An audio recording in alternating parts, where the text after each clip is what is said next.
Yeah.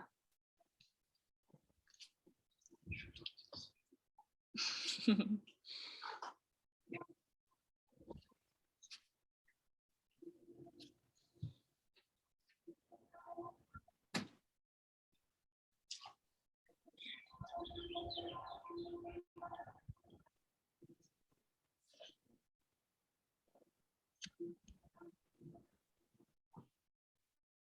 mean, you want to wait till like 10:02 maybe, or go right at 10? Yeah, we've still got people steadily rolling in. And it looks like Mr. Kessler, so his class is also here. Yes, they're on their way. They're coming. All right. And is that one of the 3 schools you gave me, Megan? No, Mr. Kessler, remind me which school you're at. Lauren, math science magnet, STEM magnet. Where? I need to change my picture. Warren. Lauren, L-O-R-N-E. like Lauren Michaels. Yeah. Lauren. Okay. And Miss Shapiro is also coming with her kids, and they're on their way into the classroom right now.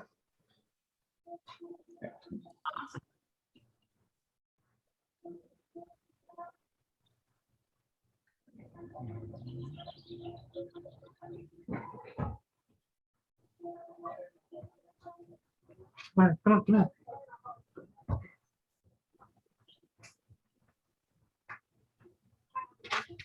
Okay, guys, everybody go to Zoom.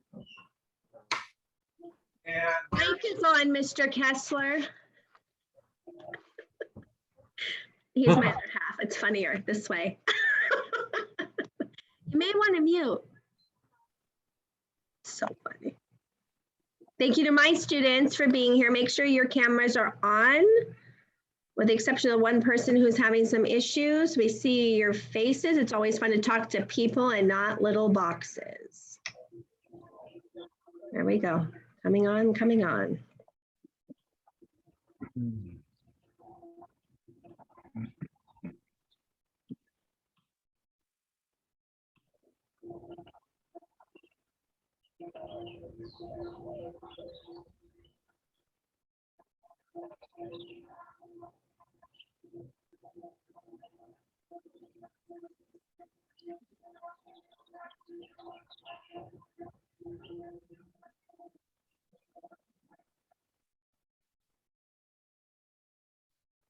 Okay. We're good, Megan? All right. Hey, welcome everyone to another LA84 Podium chat. My name is Ricardo Valerdi. I'm with Science of Sport, and we're partners with the LA84 Foundation on the Science of Olympic Sports program. I want to welcome all the students and teachers who are here. Special shout out to Kantara Street School and Brooklyn Avenue Elementary School, Catherine Johnson STEM Academy, Lauren STEM Magnet, and a bunch of other students and teachers who are here. So thanks for joining us today. We have a very special guest, Mckenzie Fisher, who I'll introduce in just a little bit. But today we're going to talk about water polo, and that's why we invited Mackenzie Fisher to join us for several reasons. First, because she is an Olympic athlete. But secondly, because she is a student at Stanford University in mechanical engineering. So she knows all about STEM and sports. So what I want to do before I hand it over to Mackenzie to tell us a little bit about herself is I want to talk a little bit about why things might float or why they might sink. And so we're going to do this in an interactive way. I'm going to ask you to predict whether something will sink or float. And that will lead us into discussion with Mackenzie about mechanical engineering and water polo and all those great things, okay? So let me switch my camera in just a little bit. And Mackenzie, I'm gonna maximize my screen. And then we're gonna talk about this activity in just a little bit. And this is part of our LA84 Science of Olympic Sports curriculum. and we just want to do this is just a teaser. Okay, so here you go. What I want to show you is a series of 6 sports balls. Okay, hopefully you see them here. And what I want you to think about is, if I take each of these sports balls, what would happen if I put them inside this bowl? Would they float or would they sink? Okay, so I'm going to go one at a time, and I'm going to ask you to put your prediction in the chat, and we're going to go from largest to smallest. Okay, so we're going to start with this basketball right here. So I would like you students to put into the chat your prediction on whether this basketball, if I put it inside this bowl, is it going to float or is it going to sink? Go for it.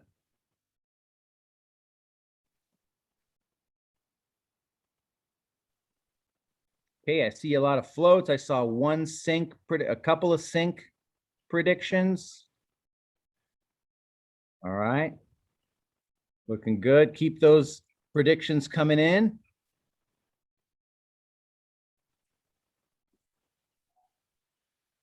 Okay. Got a few sinks, a few floats. Okay. You guys ready for me to put it in, see what happens? Okay. Here you go. Basketball's going to come in. I'm going to lay it down real slowly. And it floats. Okay. Pretty cool. Yeah, we're going to talk about why in just a little bit. But let me go on to the next thing, which is a softball. Okay. Now, please put your prediction. Do you think this softball will float or sink when I put it in this bowl of water? All right, I see a lot of sinks, some floats, mostly sinks. This is going to be interesting.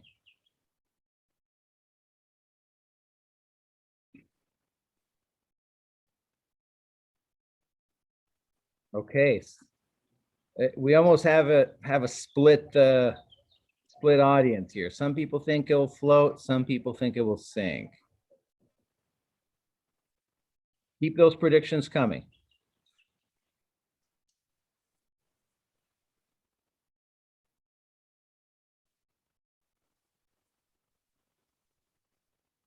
Okay, great to see all those predictions.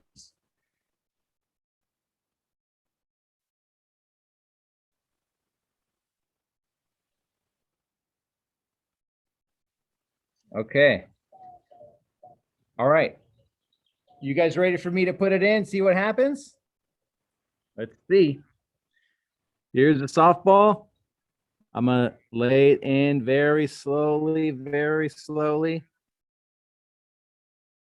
Oh, it floated. Wow. That is really interesting. Huh. I wonder what this is made of. We'll talk about that later. Okay, let's go to the next object. A baseball. Same question. Do you think it will float or sink? Put in your prediction.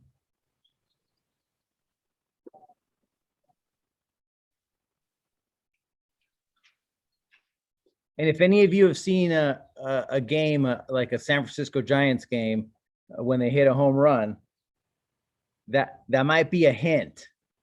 What happens when they hit a home run over the right field wall and it goes into the ocean? So will it sink or will it float?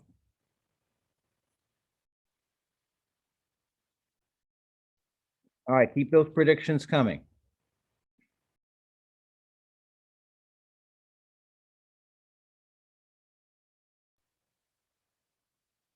Okay, all right. You ready for me to put it in? I'm going to do it very slowly. Very slowly. Oh, it floated. Wow. Barely. Yeah. Amazing. Okay. Okay. All right. Let's do a wiffle ball. Same question. Sink or float? And there's holes through this. Okay. So just remember that. This is made out of plastic, but it has holes. So do you think that will float or sink? Yeah, keep those predictions coming.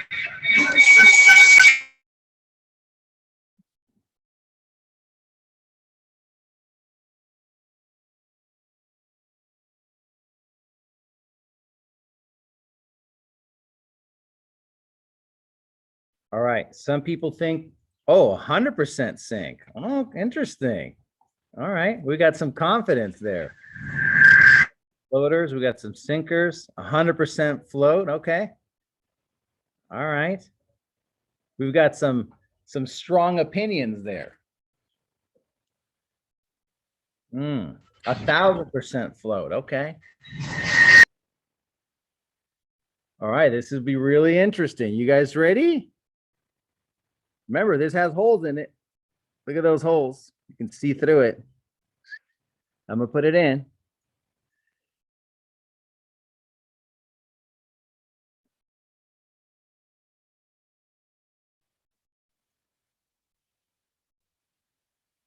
It's floating. Barely. Wow. Look at that.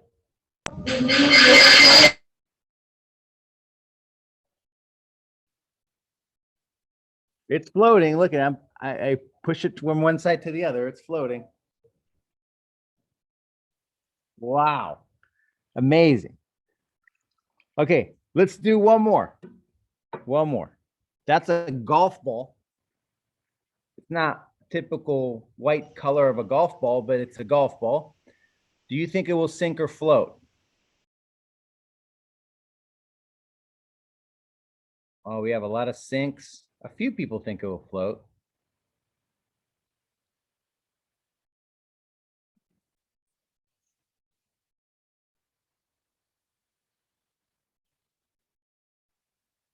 Okay, keep those predictions coming.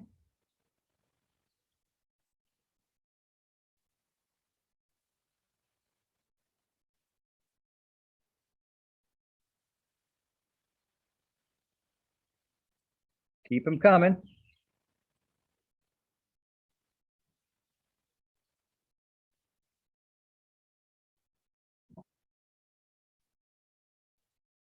All right. You ready? Last one. I'm going to put this in very slowly. Oh, it totally went down to the bottom. Look at that. That was a sinker. Awesome. All right. That was a fun activity. I'm going to bring Mackenzie here to the stage, and we're going to talk about water polo specifically, and mechanical engineering as well. So, ladies and gentlemen, I want to introduce you to, oh, bless you. I want to introduce you to Mckenzie Fisher, who is our special guest today. And again, I mentioned Mackenzie is very well qualified for this conversation because she is not only an athlete, she is also a gold medalist in the Olympics for women's water polo, 2016 Rio Olympics, and she will be representing the US as well. So she's repping her Team USA shirt there, as you can see. Look at that, Team USA, there we go. She will be representing the US in the Tokyo Olympics very soon here. And in her spare time, she also is studying mechanical engineering at Stanford University. So Mackenzie, say hello. Welcome all the students. Hello, everyone. Thanks for coming. Wonderful. Hello. Great. Great. So we have a ton of questions, and what we're going to do, Mackenzie, is I'm going to start with a few questions, and then I'm going to ask the students to provide a question in the chat. So please, if you have a question for Mackenzie, put it into the chat. We might not be able to get to everybody's question, but I promise we will try to do our best, okay? She has a busy schedule and you guys have class to go to. So please keep your mic muted.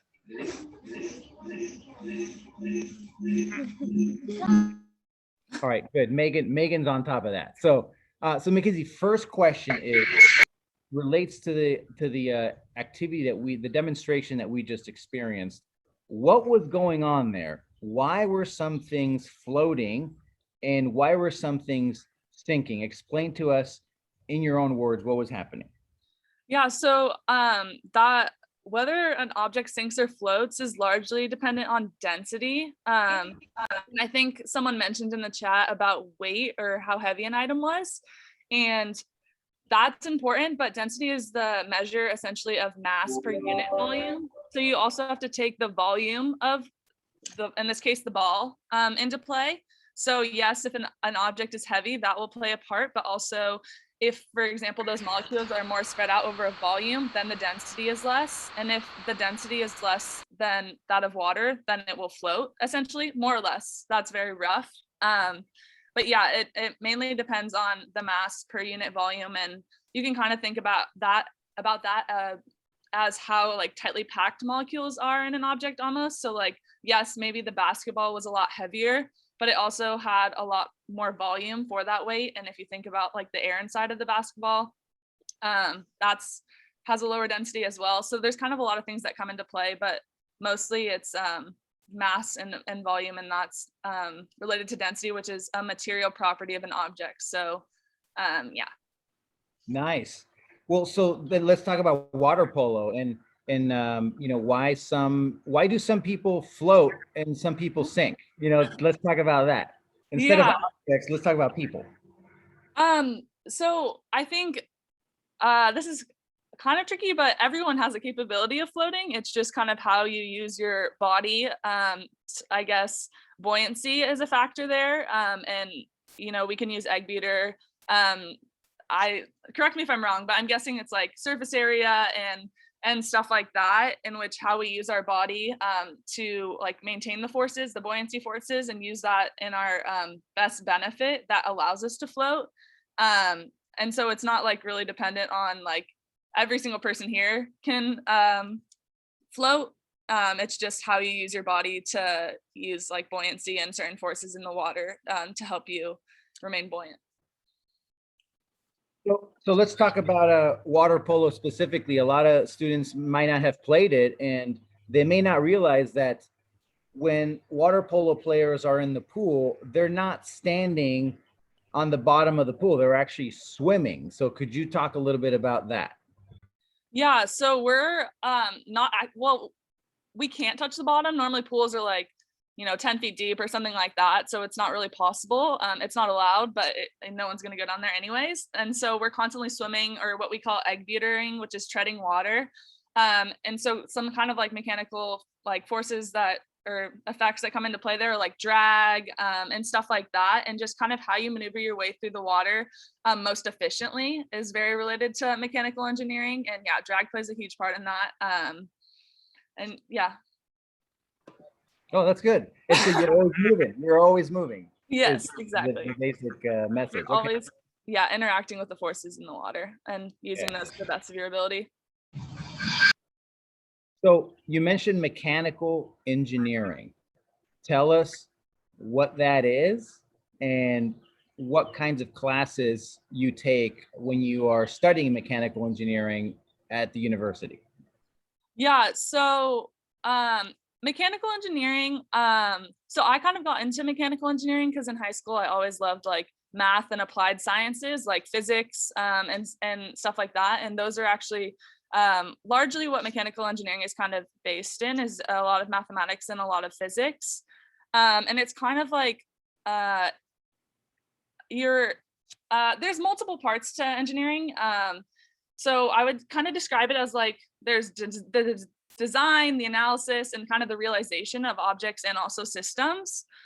So it's a very hands-on field. And if you like building things or creating things or designing things, it's super relevant to you. It's kind of a very broad subject as it relates to engineering. There's a lot more narrow fields. So kind of as an example, one of the classes that I took kind of went through a lot of the aspects in mechanical engineering, which is essentially we were just able to create whatever product that we wanted. And we kind of from start to finish. So in mechanical engineering, you know, some people are really focused on the design aspects. So I wanted to create a waffle iron. So the first step is to kind of design what I wanted it to look like, what I wanted it to be like, what the end goal would be. And then in that process, we call them prototypes. So we do rapid prototyping, which is essentially I, you know, started with foam, and you're never going to make a waffle iron out of foam, but I wanted to see how my hinge would work. So I made it really quick out of foam and kind of got like a better idea of, you know, how I should design that. And it sounds kind of silly, but it's actually really helpful so that you don't waste a lot of time on something that's not going to work.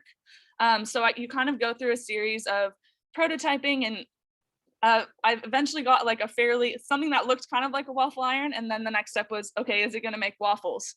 And so I had to test, you know, is it going to make waffles? And then, so that's kind of like the analysis part of it as well. There's other levels of analysis that you can do, like analyzing systems or whether things will break and stuff like that. And then finally the design and putting it all together.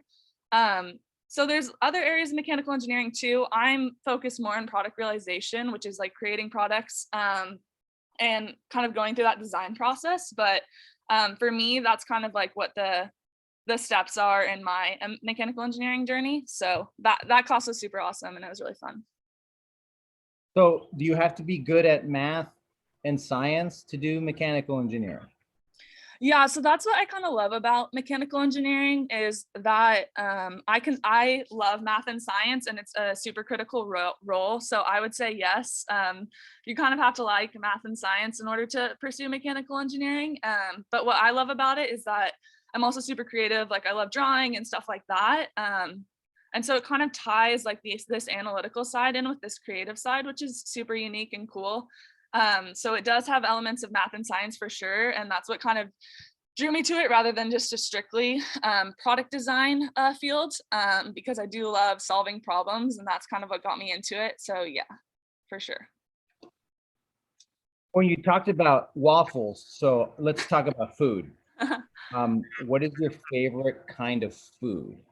Yeah, I love Thai food. I'm a big fan of all the different kind of curries, like yellow curry, green curry, love Thai fried rice and stuff like that. So we always ask this question on our team, but like if you could ever eat one cuisine for the rest of your life, what would it be? And my answer is always Thai. Thai food. Wow, that's spicy. I'm gonna go to some of the questions from the students here. So Valerie asked, what got you into swimming? Yeah, so my dad was actually went to the Olympics for water polo in 1992 in Barcelona. And so he was really big on like water safety and making sure I was comfortable in the water. So that's how I got into swimming. And I actually did swimming for like 6 or 7 years before I ever tried water polo, just because it's super important to have a good foundational base in swimming before you kind of jump into water polo. So my dad was the one who got me into it and like really emphasized that would be important for me.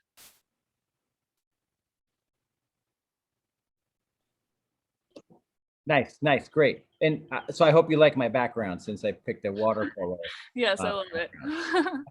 So speaking of the game, can you tell us a little bit about how water polo may relate to other sports? I know you described it to me earlier in terms of a combination of a bunch of sports. So if you could kind of explain that to students and then talk about the seven players in the pool. What are they doing?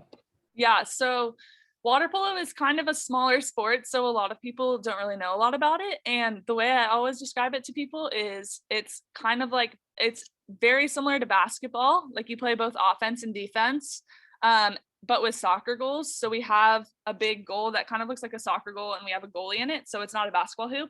And then like you add some wrestling in there because you're always like, it's pretty physical with the other players. So I always say it's a combination of those 3 sports, but its biggest resemblance is to that of basketball. And it's even like the way we set up in the pool. So we have 6 field players and 1 goalie, and the 6 field players, like I said, play offense and defense. And then there's like a center, like in basketball, and then the other players kind of form this like ring around the center. So it's really similar to basketball. Yeah, that's better, easier to understand that way. It seems like there were some connections to ice hockey too, in terms of penalties and substitutions. Can you talk about that? Yeah, so it's similar to, it actually kind of is, and it's gotten more similar recently. I'm not super familiar with ice hockey, but I remember watching it, and you can kind of live sub, which is now a rule in water polo. It wasn't in 2016 when I went to Olympics, but this time, like, if we want to, our coach can sub someone in along the side, and you have to go out and high five and come back in. So it has live substitutions. And then similar to hockey, there's also exclusions, which are a big part of the game. And so essentially, if I do something too aggressive, or I'm holding someone's suit and the ref doesn't like what they see, they can kick me out for 20 seconds. And the team gets an advantage. The other team gets an advantage. So it's not quite as long of a penalty, but it's still a really good advantage for the other team. Yeah. I have another question here from a student. Charlie asked, what is the hardest part of water polo? Yeah, so I think the hardest part of water polo is kind of what, first of all, the physicality is not only are you trying to keep yourself above the water, but oftentimes someone else is grabbing you and holding you and kind of leaning on you a little bit. So like trying to do all this in the water, but also while someone's holding you. And the referees are, if you think about it, they're above the water. So it's really hard for them to see what's going on under the water, and if someone's grabbing you or making it really difficult, or maybe you think it's an ejection but the ref can't see it. So that's definitely really challenging. Yeah, Mia is asking a question about injuries, or can you get hurt playing water polo? So what are the common injuries that you might see? Yeah, the nice thing is, since we are in water, there's not like a ton of impact in terms of like falling or, breaking ankles or breaking bones, but there definitely is a lot of overuse injuries for like shoulders and knees and hips just from repeated use. And then I think one of the most common injuries is actually breaking your finger, just because if everyone grabs suit, it's not allowed, but everyone's grabbing suit. And if it gets caught in there or someone's twisting, it's really easy to break your finger. And also just like field blocking and stuff like that. They're just kind of fragile, and we use them a lot. So there's a lot of broken fingers, but fortunately you can kind of play through that. So. Oh, and have you broken your finger? Yeah, I broke my finger. I broke my finger really bad a while ago, and actually had to get pins in my finger. But I think everyone here kind of has some sort of like broken / not broken, but like messed up finger. There's a lot of people taping their fingers right now and stuff like that. Just a little bit, I don't know, like slightly torn, things like that. But you get pretty used to it. Awesome. I see some chat here from students. They all want to try your waffles. So if you do go, and make those waffle makers, I think you've got some customers already. Yeah, well, I always talk about my waffle iron, but I think it's really cool because my nickname is Fish. And so my little twist on the waffle iron was, instead of squares, it's a fish shape. So it's like, I call it the official waffle iron. And so it gives you like a waffle iron with a bunch of fish all over it. I think it's really cool. Okay. Yeah. Charlie wants to know, what is the most difficult project you've worked on? Honestly, probably the waffle iron immediately comes to mind, just because I spent so much time on it. It was kind of like my baby, and I spent a lot of hours in what we call the product realization lab, just making sure that it was perfect. So I think that's definitely the most time intensive project I had, and I had never used like any of the machines before, so there was a big learning curve for me. Yeah. Let's talk about the Olympics this summer. I know they were supposed to happen last summer, and because of COVID, everything got delayed. So can you tell us, like, these students are going to be around in the summer and they're going to be watching the Olympics. How can they watch you and Team USA water polo compete against other countries? Like, how do they tune in? When do you guys compete? Like, how can they make sure to follow you in Tokyo? Yeah, so the nice thing about the Olympics is that some of the smaller sports that aren't normally shown on TV, pretty much all the events are broadcasted by NBC.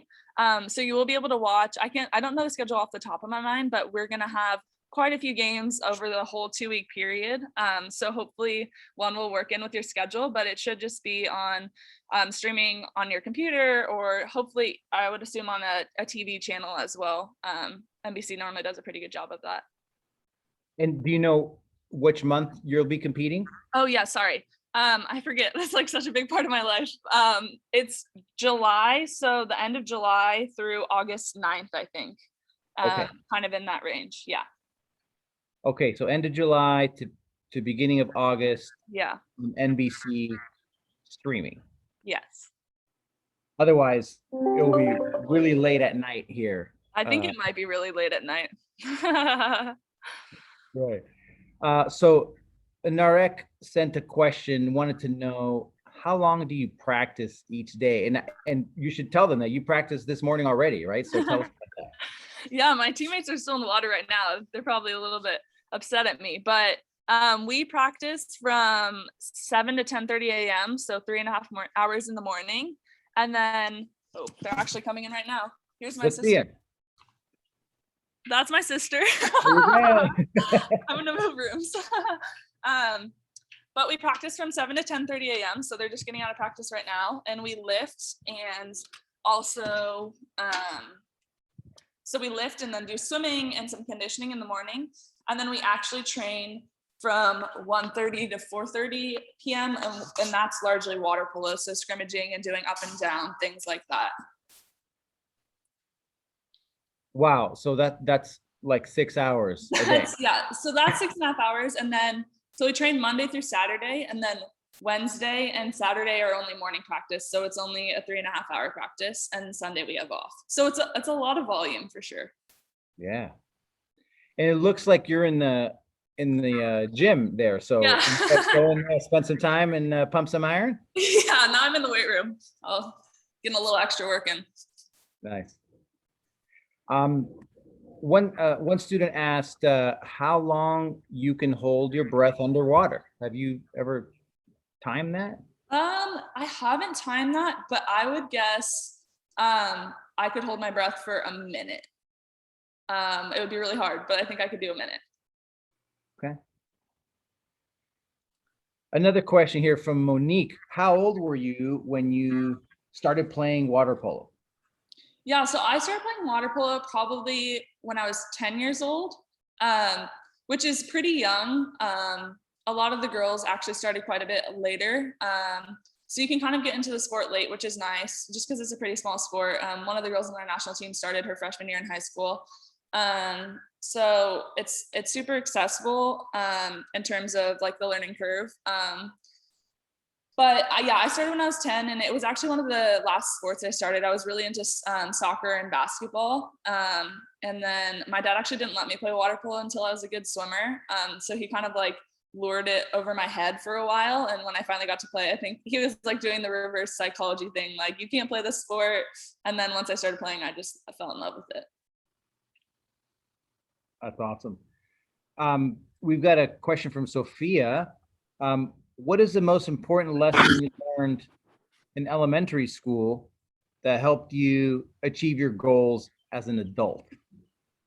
I think one of the things in elementary school is I kind of look back at just how seriously I took everything, which sounds kind of silly. And I'm going to have two pieces of advice, which is take things seriously, but also have fun while you're doing it. So I was super motivated, like with all my schoolwork. I remember getting super stressed about tests and stuff like that. And looking back on it now, it's kind of funny, just because there's just a lot of other things that end up being more important. But I think getting that kind of foundation of just working hard and setting goals and knowing what you want to do and how you're going to get there can be really important. But then also not taking, this is the devil's advocate, but I think they kind of play hand in hand, is making sure that you're having fun as well. So, you know, for me, when I'm having fun is when I'm playing my best. And when I can't find that fun, I'm not super motivated, I'm not playing well. So trying to always remember why you're doing what you're doing. And that also applies to school for me. Like I personally love math and science. So when I'm doing like problem sets or problems like that, it doesn't feel like work to me and I actually really enjoy it. But when I'm writing an essay, I'm not having fun and it's like pulling teeth for me. Like I really can't stand it. So just making sure that you're trying to have fun with what you're doing, but also, taking it seriously at the same time. Yeah. Nice. And I mean, the kids might not realize, but you're from Southern California, right? Yes. So you grew up in Orange County, and even though you're spending your time up in Northern California right now, right? Yeah. Well, So I'm currently in our training base is in Los Alamitos, California. So I'm living in Long Beach, so I'm in Southern California too. Oh, you're nearby. Okay, all right. Yeah. So you're in LA, basically. Yeah. Nice. Well, you're just down the street. So what did you do during COVID to stay busy and had all this, extra time? And did you learn something new? Did you get into a new hobby? What did you do? Yeah, so actually, quarantine was super weird for me because I'm used to going like 100 miles per hour and having a super busy schedule with everything. And all of a sudden it's just to do. So that was weird for me, but I thought it was really good because I think that I learned a lot about myself and what I'm passionate about. And I kind of got super into sustainability. I've always loved like hiking, camping, backpacking, like those have always been interests in mine, but I kind of realized that, I love the environment, all this stuff, but I wasn't really doing my best to make sure that like I was helping to preserve these spaces or like lowering my own footprint. And so I got super interested in sustainability and how I can do better at that. So that's been kind of fun for me and have been kind of taking advantage of, camping a little bit more and not during quarantine. But once the campsite started opening up, my sister and I have been kind of going on more hikes and camping. And so that's been really fun. So can you describe to the students, what is sustainability? What is that all about? Yeah, so sustainability is basically, the way I think about it is that the earth is going to be fine without humans here. But in order to prolong our existence and to make sure that the earth is here for many generations and we're not ruining it, we kind of have to take into consideration how we interact with the environment. Because a lot of times we're just kind of take and not worried about the long-term effects of the actions that we do. And so sustainability kind of looks at how you can, improve your everyday actions to make sure that we're not making a large impact on the earth and hopefully preserving it for many more generations to come. Nice. So you were doing some specific things to improve your role in all of this. So you mentioned camping. What were some of the other things that you? Yeah.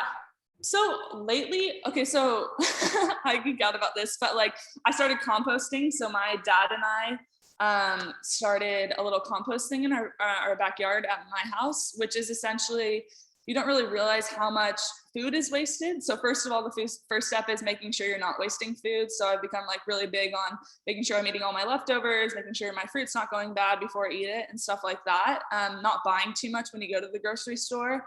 Because I think Americans especially are super big on consumption and buying more than we actually need. So it's kind of becoming a more conscious consumer about, do I really need that new t-shirt? No, I have this t-shirt that works just fine, and kind of stuff like that. And then also just with food waste in general is, I didn't realize that with composting, we send this food to landfills and we think, oh, it's food, it will just decompose. But the environment that it's in, there's no oxygen for it to break down often because it's piled on under all this stuff. And so it releases large amounts of methane into the environment or into the atmosphere, which is a really potent greenhouse gas. And the really cool thing about food waste is that it can decompose naturally if it's composted or in the right circumstances. And then it provides nutrients for nutrient depleted soil. So we just use it in our backyard, and it's been really fun to kind of spread it out and just see how much healthier the soil looks. So that's one thing. And then also another thing is just trying to reduce my plastic consumption, and just being more aware of how much I use of that. So like I bring a fork with me everywhere I go. You know, I'm not using plastic silverware and stuff like that, just because it all ends up in a landfill, and it's really easy to think like, oh, we're throwing this away, but away is actually, you know, at a dump somewhere. And so there's like, I don't know, there's just a finite amount of resources, and so it's kind of weird when you start diving into it, and just things that, you know, I don't know, I think 7% of the plastic that we put in our recycling bin actually gets recycled. It's just crazy when you start thinking about it more. I could talk about this forever, but yeah, those are some of the actions.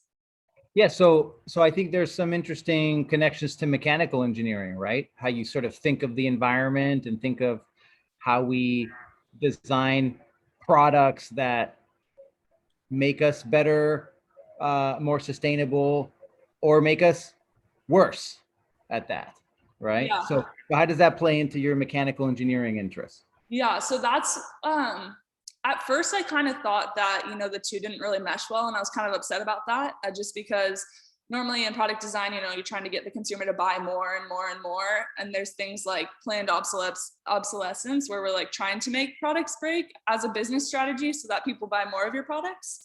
But I think there actually is a really large space in sustainable design where, you know, we can kind of redesign products that everyone already uses to make them more sustainable. And largely that could be like materials based. So just what we're making items out of, but even just designing products to last better, to have better quality, and stuff like that. So I think that sustainable design is actually has a lot of opportunity right now to grow. I'm sure there's new products that can be created, but just redesigning things that we use on an everyday basis. So that's kind of where I see that applying. So would a good example of mechanical engineering and sustainability maybe be electric vehicles? Yeah, for sure. I think there's electric vehicles, there's cleaner energy, and stuff like that as well. So yeah, for sure, like wind turbines, electric cars. There's a lot of new upcoming technology too that I'm sure I'm not even aware of. So you would drive an electric vehicle, or do you now? I don't currently drive an electric vehicle. I have a Subaru, but once this car kind of lives its life, I definitely plan on switching to an electric vehicle. Nice. That's excellent. I'm getting a bunch of questions about the Olympics as well. So can we go back to Rio 2016 and you talk a little bit about what it was like to represent your country in the Olympics and then to win the gold medal in your event. So tell us a little bit about that. Yeah, I think that was super cool for me just because for starters, like I grew up knowing that my dad was an Olympian and I didn't really know like what that necessarily meant, but I saw how cool, like how excited other people got when they learned that. And so I always was like, wow, that must be really cool. And then as I got into sports, I got super into watching the Olympics. And I remember my sister and I would like literally be imitating whatever we saw on TV on our couch. So we'd be like doing like gymnastic routines and stuff in front. So I think the Olympic movement has always inspired me. And I think that's kind of what got me really excited about sport in the first place. And I'm just a really competitive person. So I always kind of wanted to reach the highest level. So I think when that was finally realized, it was just a super exciting experience. And it's really hard to explain, but it was really cool, especially after we won the gold medal, just to kind of look back at like, you know, all the hard work, all the long hours, all the things I sacrificed, and how like worth it felt. I don't know, and just seeing like all the self-growth that I had achieved to get there. And we always talk about on our team how like,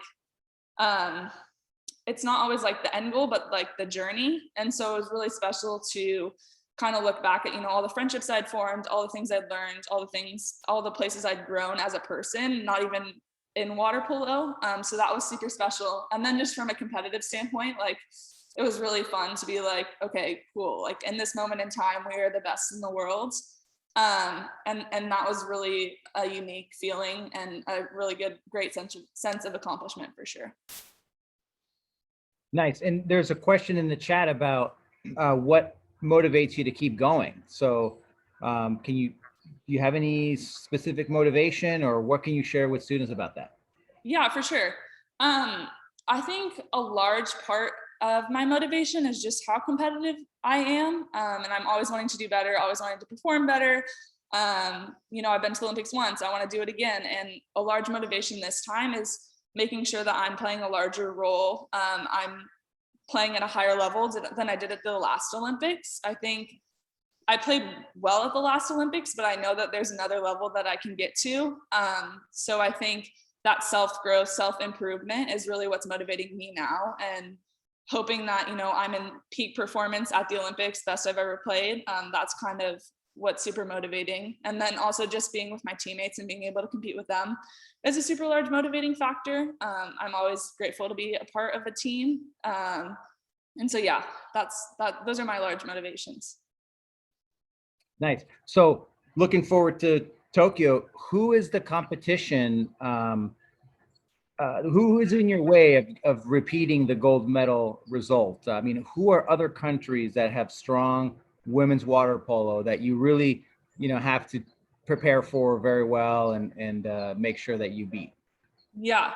So actually, there's only 10 teams in the Olympics, so a large majority of them are going to be really good competition. So we have Russia and Hungary in our bracket, and they're both really good teams, really scary to play against at times. And then we also have like Netherlands, Australia, Spain, a bunch of countries. I would say largely European, and then also Australia is a big rival for us, kind of intercontinental. They're always in our, I don't know what's called, I guess league kind of. Europe has their own qualifying tournament, and we always are playing like Australia, Canada, South American teams. And so they're a big rival for us as well.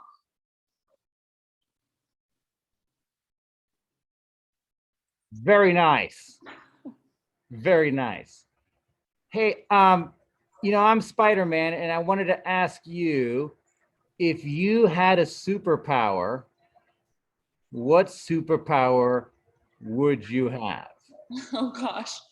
I've always thought, I feel like I thought of one that was more unique a little while ago. I was like, oh, that's what I should answer this question. But immediately flying kind of comes to mind. I just think it would be so cool, first of all, to travel places quickly, and then also just the bird's eye view would be so cool. I can teach you how to fly. Perfect. Yeah. There's no medal for that. It won't help you in water polo, but it's pretty fun. Yeah, it looks fun. All right. So, hey, what advice do you have for students who may want to study a STEM topic in college? Like, how do they get from where they are now to where you are in terms of a STEM career or a STEM degree? Yeah, I would say just to take your studies seriously. I think practicing, so your homework problems and stuff like that is really what creates a large foundation. I don't think you guys have probably started calculus yet in high school, but I'm tutoring someone in calculus right now, and it's just crazy how much of that stuff I use on an everyday basis. So just knowing that like what you're learning in high school will apply to what you're learning in college. And if you have a good foundation of that, it's just going to make things so much easier, especially in engineering. Like I literally use integrals, derivatives every single day.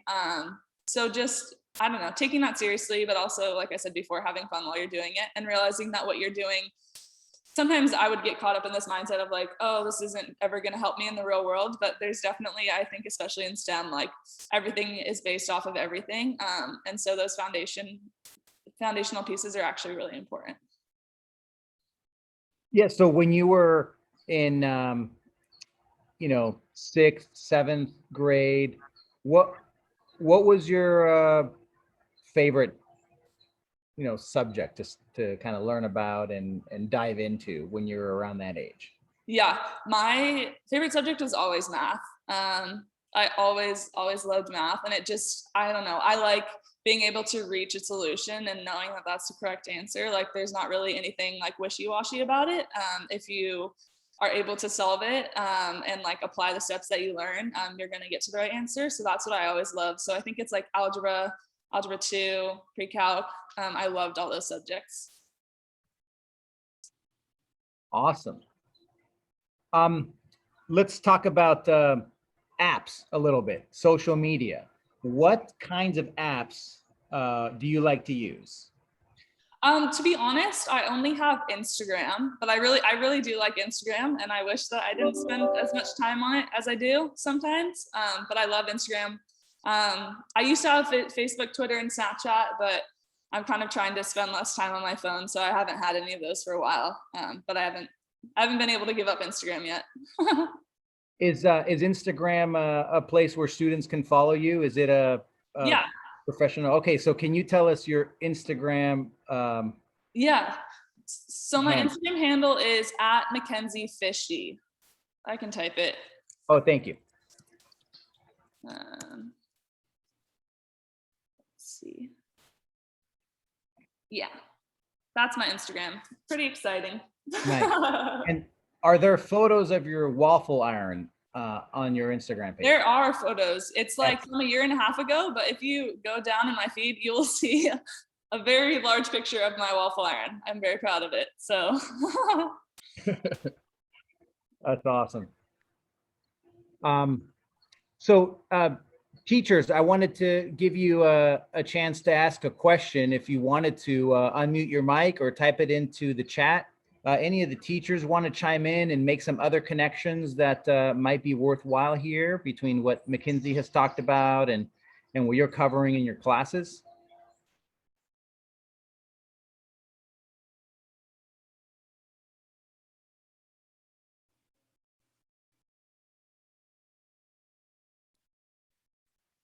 They might not be able to unmute their mic because of background noise, but I'll give them another moment or two if they want to chime in. no worries.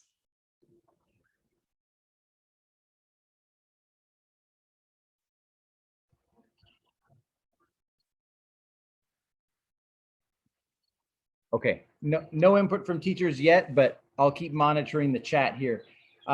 So there was a question from a student about drowning. Have you ever been close to drowning? They want to know. Definitely not. I think at times, you know, you're underwater fighting with someone and it can like, I think we very loosely use the expression like I almost drowned, but we've never really gotten to that point. And there's definitely times when, you know, maybe I'm underwater for like 10 seconds or 5 or 10 seconds. And it's like, you come up gasping for air, but definitely no close drowning experiences. Okay, good to hear. And have you done any work with robots in your classes? I saw those questions. I have not, but I have one more year at Stanford and I'm gonna definitely take a mechatronics class. So I hope to. Nice. Have you played Roblox? I have not. No, okay. Because then I'm sure a lot of the students in the chat probably have played Roblox, but no problem. All right, teachers, have you played Minecraft is another question. No, I'm not. I'm honestly, I'm gonna sound really dumb here, but is that a video game? Yes, Minecraft, you're in this world and you're building things. Okay, I've seen my cousin play that for sure. Yeah. But I've never played. And do you go on TikTok at all? I have been on TikTok before. It's pretty entertaining. Yeah, good. So question for Ms. Samaniego, how competitive are you and your sister? I mean, I know you mentioned you were competitive, but are you more competitive than your sister? And is she your younger sister or older sister? What's the dynamic there? Yeah, she's my younger sister. So there's definitely a very large competition there. Just in terms of like, you know, I'm the older sister, so naturally I've always been, you know, a little bit stronger, a little bit bigger, and it's kind of been hard sometimes coming to terms with the fact that she's just as good, if not better than me at times. And also she's always been chasing me, trying to be better than me. So there's definitely that competitive dynamic. And what a lot of people don't know is that she's a center and I'm a defender. So we pretty much guard each other all the time in practice, which can get, I'm sure everyone here who has siblings has, you know, fought with their siblings. And in water polo, there's a lot of room for like, you know, grabbing and stuff like that. And there's a lot of ways to interpret the rules. So, you know, we always got caught in this battle like, well, you did this and you were cheating here and you're cheating. And we used to get pretty into it and pretty aggressive about it in the last quad, because she was actually on the 2016 team with me. And she's my younger sister and I was really young at that Olympics. So I think she was the youngest person or youngest female to ever win a gold medal in a team sport, which is kind of cool. And she's 17 at the Olympics. And so then I think we weren't quite as mature and we got a lot more heated about it. And now we kind of just leave. Once we get out of the pool, we're fighting in there and we're being aggressive. But once we get out of the pool, we kind of leave that behind us and don't talk about it because we're so competitive. So. That's excellent. Okay, we got a really good question here from Miss Delagala. What is the biggest lesson you learned from participating in the Olympics? Yeah, so this is actually going to kind of come as a surprise, but I think one of the things I was most shocked about at the Olympics was just how much it felt like a normal tournament. So I think we kind of all go in with expectations. You know, I've seen it, I've watched it for so long, I've kind of built it up in my head. And I expected it to be like this huge event, which don't get me wrong, it was really fun, really incredible. I loved getting to meet all the Olympic athletes. That was my favorite part. But I think after reflecting about why it felt like that, I think it was just a testament to how well we had prepared for the event. You know, there weren't these big nervous, jittery feelings, just because we had put ourselves there so many times in practice that it almost felt like we had done it before. And so I think just something that I learned is how important preparation is for, you know, whether it's a talk you're going to give, or, you know, it can be something super small, but just how much more comfortable that can make you feel in a big situation. Excellent.